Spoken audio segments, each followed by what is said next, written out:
to share something with you. That might put me in a very negative light, yeah. Relationships are not my forte. See if someone grabbed up my wife or something completely different ballgame. I'll walk away from here, and this has been like a therapy session.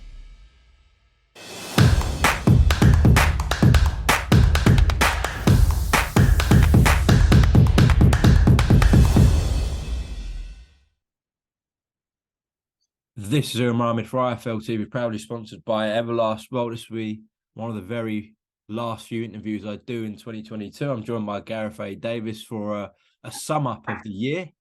Firstly, Gareth, how was your Christmas? How are you? It's fantastic, thank you. Spent it with the family, and it's still ongoing.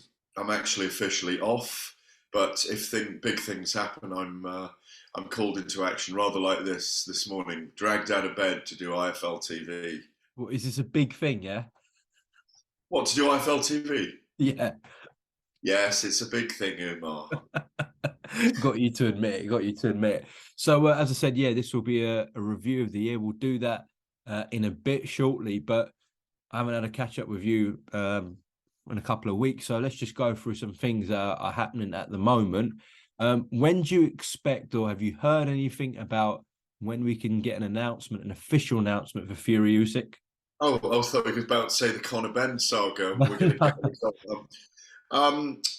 There's nothing as far as I'm concerned at the moment. There's a few weird things going on around it. Bob Arum did an interview saying Wembley Stadium. Did you see that? Yeah. Bob never says anything for no reason. And I haven't caught up with Bob in a week or two, and same with Frank Warren. There's obviously something going on in the background. They're talking about it, but it all depends on that big offer coming forward. That's the only reason they're going to the Middle East. It's not because they want to have a jolly in the Sahara. It's about the money. So let's see if the money is forthcoming from the Saudis. And that's what they're all about. No, I haven't heard a date or anything yet. They're both still keen on it. I mean, I saw you. Actually, the last time I saw you, I was doing the Tyson Fury at the Indigo that night, and you were there interviewing him as well. I think you might have even interviewed me. I can't remember now. Definitely did. Yeah, and no, because I just remember you speaking to Al Foreign, the impressionist, the whole time, and I can remember you stealing my idea that night. This is the headline for today's interview. IFL TV steals Gad's questions with Al Foreign, because I got him to do 14 impressions in a minute, and the next thing I know, Porky's stolen it. I don't think many people know who that is. What's that? I don't think many people who know you're referring to. No, anyway. Yeah. But anyway, I haven't heard any more. I've got a big piece going in big interview going with Tyson Fury in New Year. I've got to try and catch up with them and get a few more words. They're very positive. They were very positive about it then, about it still going ahead. But if you imagine it's going to happen before March the 22nd, which is the deadline Usyk's put on it, they need to announce it soon.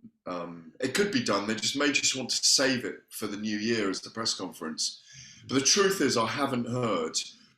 And also, by the end of this week, we'll all be making the calls to the people that count. It's a bit of a slow week in some ways. It's a natural rest for the industry, but unlike IFL TV, who are indefatigable, they'll find you anywhere. They'll prize you out of a shell at the bottom in Papua New Guinea, at the bottom of the ocean, to get you to do a 15-minute interview. For what? Anyway. What a way to sum up the channel. Gareth, again... Thank you very much, Umar. It's great to see you. Yeah. Yeah, job done. See you later. Lawrence Okolie, what have you made of his interviews recently? Well, I've interviewed him myself. Yeah. I think he's a gladiator who's fought for his freedom, if I can put it in that way, and he's proud of himself and the way he did it. He told me, I don't know if he did it in the interview. Did you interview him? Hogan did it. He told me in his interview that he hasn't been bullied since he was a kid, and he felt bullied as a man, and he had to stand up for himself. You know, that's business as well. I mean, people get bullied in business, and he worked it through. He's now contracted by Boxer, I understand. Yeah, isn't that right? Even though the fight with his next fight is that with White. Yeah, David Light. They won the Light, pay. David White. Sorry, not Dillian White. Oh, I'd love to see that. Him and Dillian. Love to see him and Dillian White. Lawrence told me he thinks that fight will happen down the line, maybe 2024. He might not be in the cruiserweight division longer than this year. He's told me. Look, he got out of his contract with Eddie Hearn. They wanted him to do one more fight. They said he owed them $500,000. He said, "What are you talking about? I've done the fights." They went into legal procedure with lawyers around it. So, and he said he just didn't understand what was going on. People have memed Eddie over this. I'm not going rogue on Eddie here again, but Eddie's the guy that didn't need a contract with boxers. Do you remember? And said they can come and go as they wish. And obviously, look, they built him as well. And they did a lot of work on Lawrence. You know, and I think he's just reached a stage where he wants canonical ownership of his own career, and it just wasn't done in a way that people parted ways in a great way. I mean, they parted ways as they started as friends, they finished as enemies in some ways. And if that's what you're referring to, all of that, then you know he's onwards and upwards. He's been out of the loop for, what was it, 9 months or something? He was going to be fighting, and he hasn't. So yeah, I mean, I really like Lawrence. I really like Lawrence. He's in that band. He'll never fight Chris Billam-Smith, who I spoke to the other day. They're too close as friends, having both trained under Shane McGuigan. But, you know, the Richard Riakporhe fight is there, as is the... You know, it's quite good in the cruiserweight division, just to digress a tiny bit. Chris Billam-Smith was fantastic the other week, that knockout. He's chasing Jay Opataya, I think it is, and they might be able to get over here. Richard Riakporhe probably going to fight for a world title. Lawrence Okolie is a world champion as well. We always talk about having a strong light heavyweight division. We've got a good cruiserweight division at the moment. And the fact he's moved there, actually, you can see why Boxer were interested in him.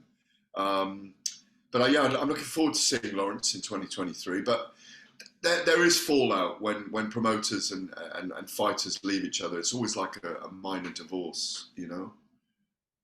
Just lastly, to end things on a positive note at the end of Christmas, Gervonta Davis went and got himself arrested last night. Got a fight scheduled next week, I believe. Is it next week? 7th of Jan, I believe. 7th of Saturday, 7th of Jan. Hector Garcia, not Ryan Garcia, leading to Ryan Garcia in April sometime. Huge fight, ignites the lightweight division. Let's have Devin Haney and Vasyl Lomachenko. Let's have Ryan Garcia and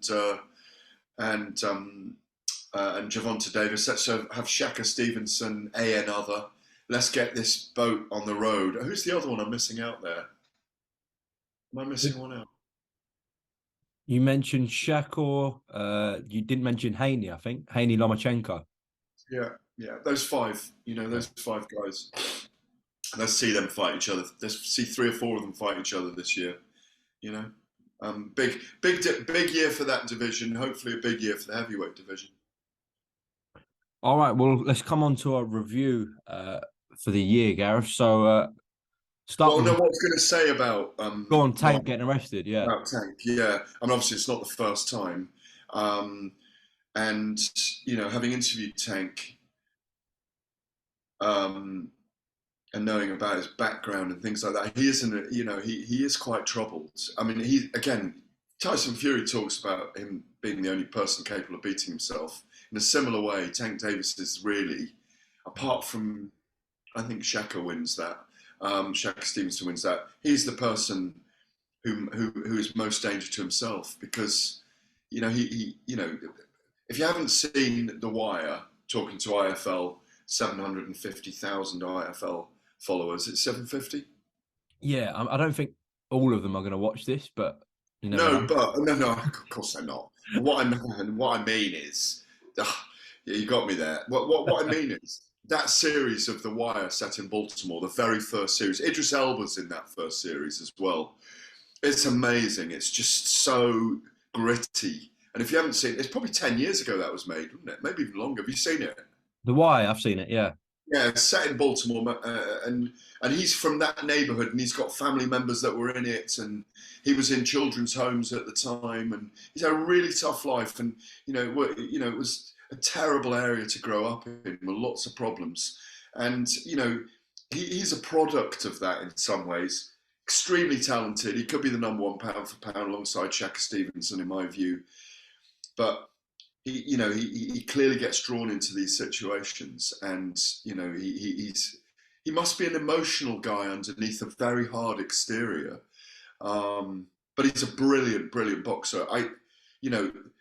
Hopefully, well, he's been arrested, hasn't he, overnight? So let's see what happens. But I wonder if that fight will go ahead now. I just wonder if it'll go ahead. We shall see. All right, let's come on to the review for 2022. So to start with, I just want your personal moment of the year when you think back to what was something that stuck out to you just on a personal level. Well, definitely, it's the moment when you switch the camera on. Always,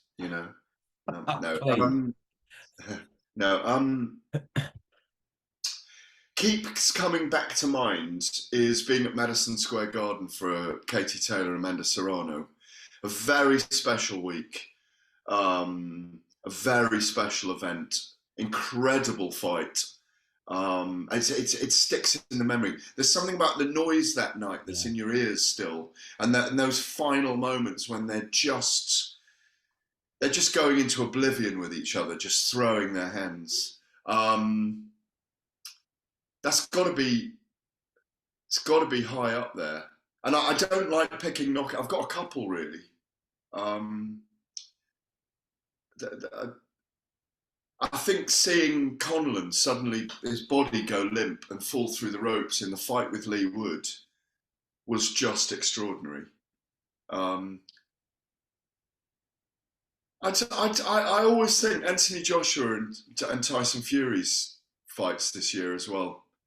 Just being in the big stadium, doing the live broadcast for TalkSport, and having to write at the same time. Us around fight week, it's always those big fight weeks. The big occasions are extraordinary. They stay with you. They're etched into your memory as weeks in your life that you never forget. Because people think we just roll around and have a giggle and stuff, but we do work really hard in those really, really big fight weeks because you're being stretched left, right, and centre. When your eyes are doing this. Yeah. Because I'm trying to talk to you, and I can see you looking at 9 different other interviews that you need to do. But no, I'm going to pick Katie Taylor and Amanda Serrano, and it leads, kind of exponentially through women's boxing. I really hope we get the Croke Park fight this year in Dublin, 80,000 people. As I've said to you before, Katie Taylor could be fighting Minnie Mouse. It'd still sell it out, I hope that happens because I think they did something special there that night. The women, they did something special. Okay, and Eddie Hearn put on an amazing event. Yeah. So your moment of the year was MSG for Taylor Serrano, and not only just the fight, but the noise levels and the atmosphere surrounding it. Okay. What's yours? What moment of the year? Just the personal moment. Moment of the year, yeah. I think I'd have to pick just being ringside at Wembley when there was 94,000 people. Yeah. Well, that's why I pulled it out, because it's unbelievable when you're sitting on the ring apron, literally working, and all the energy is beaming down. It is an extraordinary thing. The walkouts are bigger, and Fury's walkouts are really. Anthony Joshua does big walkouts. Katie Taylor walks out like Mike Tyson. Do you know what I mean? She can't get in there quickly enough. Doesn't really want any music, but when you hear the Irish, the strains of the Irish. Oh, it's just brilliant. I'm trying to think of one more that we might have missed. No, Fury Wyatt at Wembley sticks out to me. Yeah. Your fight of the year, Gareth, you might have mentioned it in that last phase where you're talking about your fight of the year. Fight of the year. I think it's well, again, Taylor and Serrano is in there. Bivol and Canelo is in there. I really enjoyed that fight. Okay. I really enjoyed it. Um,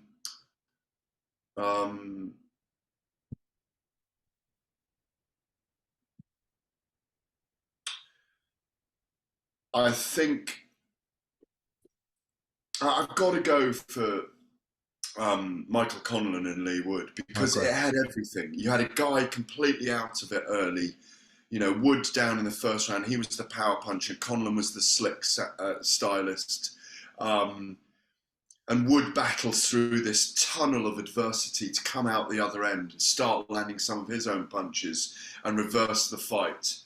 And then they go toe to toe for rounds and in certain rounds. And just, you know, just as you think, it's one of those ones where you know, and the lad from Gedling, as Carl Froch was, it reminded me of Jermaine Taylor all those years ago when Froch won with seconds, literally seconds to go in the last minute. And you know he's behind on the cards, and Conlan was probably 3 or 4 rounds up in that fight, or at least 2. And he just finds, you know, something in himself, and Conlan's depleted. And from nowhere, his body just goes limp, and he goes out. He had everything that fight. He had everything. And for that reason, I think I pick Conlan and Wood as fight of the year. What's yours? 100%. That's the first fight that came to mind. I've never seen something more dramatic ringside ever. Yeah. I Definitely. mean, I'm Estrada and Doplatito. yeah. I mean, It's different when you're there, though, isn't it? It is different. yeah, it's different when you're there. That is so true. That is so true. Joyce and Parker was a good fight. Great But fight. anyway, but again, I'll tell you what was also another moment of the year was Khan and Brooke. Oh, okay. Yeah. I Were suppose. you there?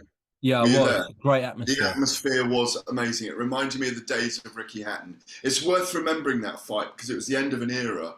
5 years too late. Cal had more. It was who had most left. Cal had more left, no question about it.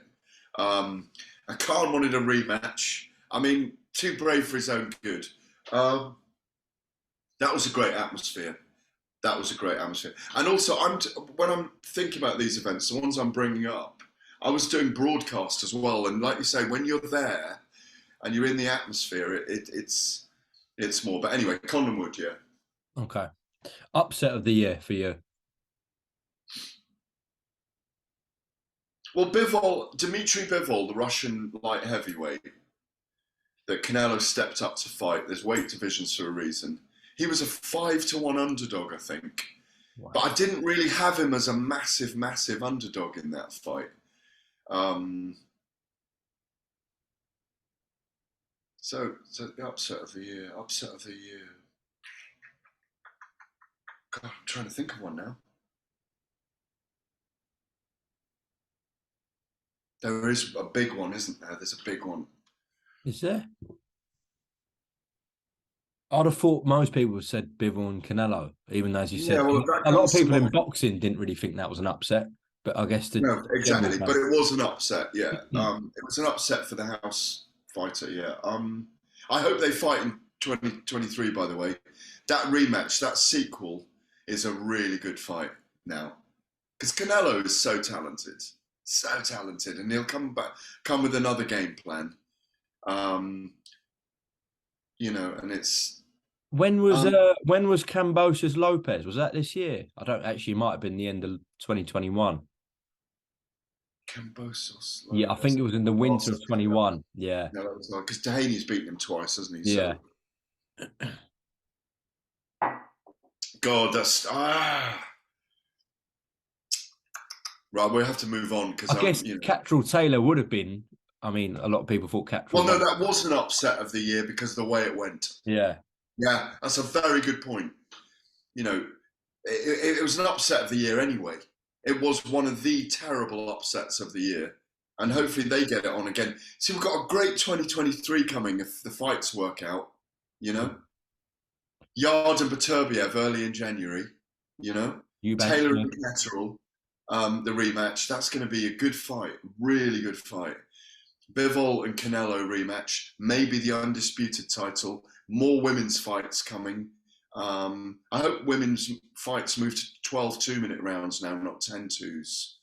Just in those big championship fights, that they start to experiment with it a little bit, maybe, if they can. Okay, knockout of the year. Tough one. There's been a lot of very good knockouts.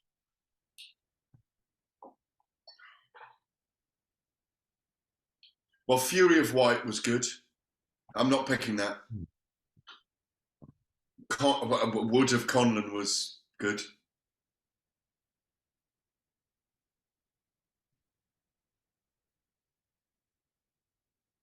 God, I need to.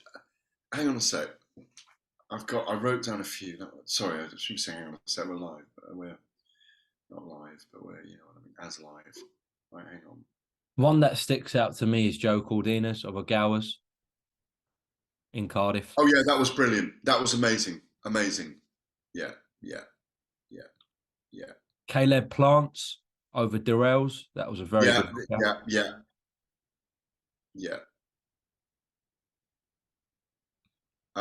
And one's just gone out of my mind that I was. Maybe Wilder Helenius you could put in there. Yeah, that's rewind a couple of fights that you just said. So Joe Cordina winning the world title against Agawa in Cardiff. I think it was first round, wasn't it? I can't remember. It was early though. Caleb Plant knocking out Durrell, and Deontay Wilder knocking out Robert Helenius. That definitely was round one. We could throw a Bam Bam Rodriguez into it. Yes. That was TK. Trying to think. There's one other one that I'm trying to think of.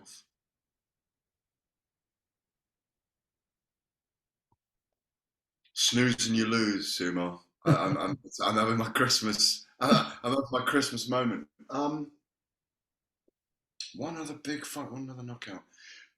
Joe Joyce over Joseph Parker was good. Great knockout. That's the one I was thinking of. I liked that. It was a long, grueling fight. Yeah. And who's knocked out Parker? You know, White. Yes. No, hang on, did he knock him out? No, it No, it went the distance. He nearly knocked him out, didn't he? Parker nearly knocked him out. No one's knocked out Parker, actually. Yeah. Knocked out Parker.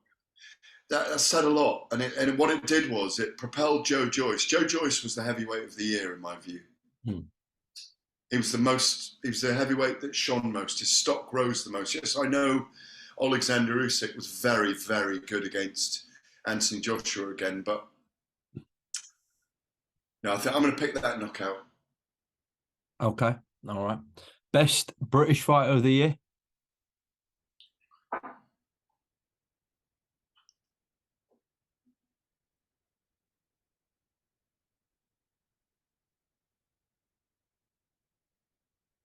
Natasha Jonas. Okay.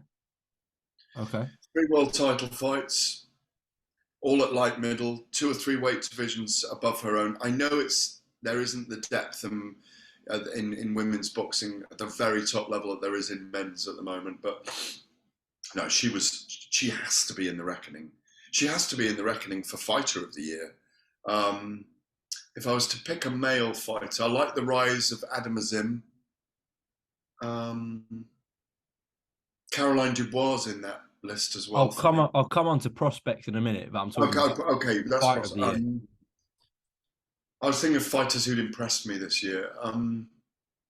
Is Sonny Edwards in that conversation? Tyson? Yeah, Sonny. Yeah, put Sonny in that. Yeah, definitely. I want to see him fight Cesar Martinez, though. You know? I think that's a great fight. Don't you? Very great, yeah, great clash of styles. But if you want to stick with Jonas, then I think that's a more than fair answer. I'm going to think of a male fighter outside Sonny as well, who Joe Joyce. Joe Joyce. Yeah, Joe Joyce. You know, but Tasha Jonas winning those three women's light heavyweight world titles is extraordinary. Best American fight of the year.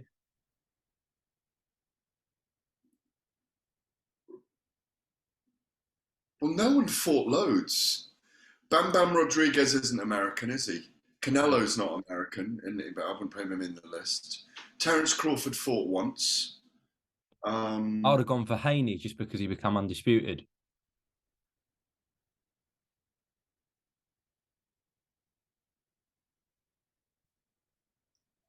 Shakur Stevenson. You're gonna go with Shakur? Okay. Shakur Stevenson. He's my number one. I probably said it to you before. He's my number one pound for pound by 2025. Okay. And he might even go up to like welter. He might go above 9 stone 9 and just go up, you know. Best prospect of the year. You mentioned a few names a while back. My prospects of the year I chose. My stars of the year for 2022 are Conor Benn and Virgil Ortiz, right? Right. Both undefeated, both welterweights from either side of the pond. Look what's happened to Conor. And until October the 5th, that rise was still stellar. And his popularity knew no bounds. I mean, again, it's hard not to find someone that doesn't say, God, I love Conor, you know? Yeah. Virgil Ortiz remains a prospect for 2023 in terms of being a world title holder. I know that he's advanced in his career. He's listened to me about playing the guitar and the piano after fights. That's good. Extraordinary gifts. On my other prospect for 2022, Conor Benn, have we got a question about those things or not? We will talk about Conor in a second, yeah. Okay. Well, as I say, Caroline Dubois, Lauren Price, Adam Azim, they all look really good. I mean, but with all these guys, they've yet to fight someone who's going to, you know, take them to the well or test them. Azim will get a test in probably by the end of 2023, by his 10th fight. Just trying to think of. And Jared Anderson from America. Yeah. He was 2-0 this year. He's 13-0, isn't he, with 13 KOs. I met him, he was a bit surly, but so Anthony Joshua was all those years ago. So was Tyson Fury, to be honest. When they're young heavyweights and they haven't had a seat on the throne yet, they've got that thing about them. He was hard to interview, I found. I found the same. I did find the same. I think it might have been just a moody when he was over for the all women's card. He was over that week, you know, with Top Rank. And Jared was not easy to interview. He was reluctant, wasn't he? Yeah, it's a difficult one, him. But hopefully he gets better at it, because I'm sure we're going to be interviewing much more, because he. He's a talent. Yeah. There's no doubt he's a talent. I mean, I say he's a prospect, even though he's 13-0. All right, a couple of more, please, Gareth. Could be a tricky one. Could be a tricky one. Could be a tricky one, these last two. Your promoter of the year.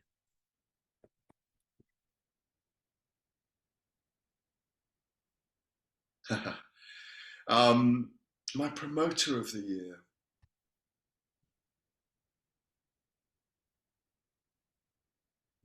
Have I got to pick one? Yep. Well, I think, you know, even though I've knocked him a little bit, I think Eddie Hearn's had a brilliant year. Some amazing fights. Taylor and Serrano, Anthony Joshua in Saudi with Usyk, Haney and Kambosos. Oh no, that wasn't. Was that his? That was Top Rank. He did the one the year before, didn't he? Yeah. He did the first Haney and Kambosos. No, that was Top Rank. It was, but he did Lopez Kambosos. He won the purse bid for that. That's it, Lopez Kambosos. Sorry, yeah. Yeah. Canelo and Bivol, and then I suppose Wood Conlon he did as well. Yeah. I mean, Frank Warren pulled off the improbable by getting 60,000 people to Fury versus Chisora outdoors at Spurs that time of year, and 94,000 at Wembley. I'm going to say he's pulled off Yard Baturbiev for early next year. If I go with the top line, no, I'm going to say Frank Warren. Okay. It's a close run thing between him and Eddie Hearn, though. But the blot on the landscape for me is what happened with Eddie Hearn and the Conor Benn fight. You know. Well, why don't we just end on that, because we got 8 minutes left on this Zoom before it runs out. So just fire away about that situation. Yeah, well, I think this falls into the realm of the final thing for 2023. We've talked about all the things we're looking forward to. It's really set up for an amazing year in 2023. Women's sport has grown, and the women's sport, boxing, has grown exponentially. That's amazing. We're set up for some amazing heavyweight fights. The Joshua route with perhaps Dillian White and Deontay Wilder, if that happens, or he comes back into the frame. You know, Joe Joyce, Alexander Usyk, Tyson Fury there as well. You know, there's so many other good fights set up. The lightweight division, as I say, could be very hot this year. But what we didn't do well in 2022 as a sport was the Taylor Catterall situation with the judging. Something needs to be done about judging. New blood, more experimentation perhaps. And they need to look at it. I mean, it will never be perfect because of the subjective nature of the 10-point must system. But when it comes to drugs in sport and weight draining and catch weight and all this kind of stuff, that was a classic example of a lack of transparency in the sport, and the sport itself unable to police itself correctly. I think it was completely wrong that they tried to push ahead with the Conor Benn, Chris Eubank Jr. fight.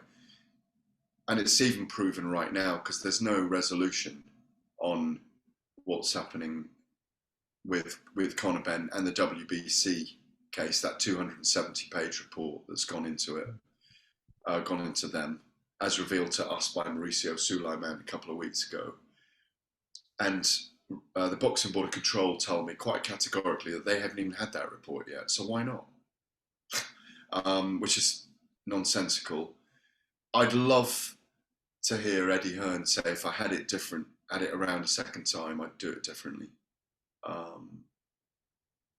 Only because it cast a pall over the sport for a long time. It's a very damaging thing to have happened to sport, because it's an inherently dangerous sport. It's not track cycling. It's not the Tour de France. It's a contact combat sport. So you can't have that happening in rugby. You can't have it happening in boxing. When people test positive and they've got huge collisions going on and they're using their fists over each other, and you just can't have it. So that way, it was. The sport's got to learn that when that happens, you need to be open about it, have an inquiry, and it's the only way to get rid of either drugs cheats or contaminated tests or failed tests or situations that do not reflect what we need in place as safety measures in the sport. Simple as that. And because you've got to remember that there's probably only about 2% of us out there that are real fight fans. And then a few more come to the bigger fights, when the mainstream fights happen. So it's very important. You see how quickly the sport gets knocked when things go wrong. Much as hard as possible to keep. That's out of it.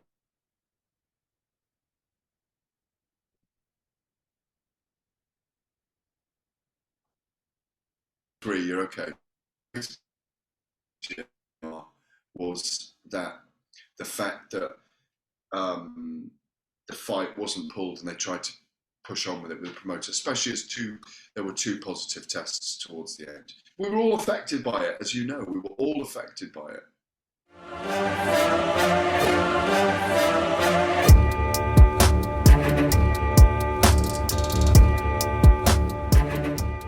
I'm going to share something with you that might put me in a very negative light, yeah. Relationships are not my forte. See if someone grabbed up my wife or something, completely different ballgame. I'll walk away from it, and this has been like a therapy session.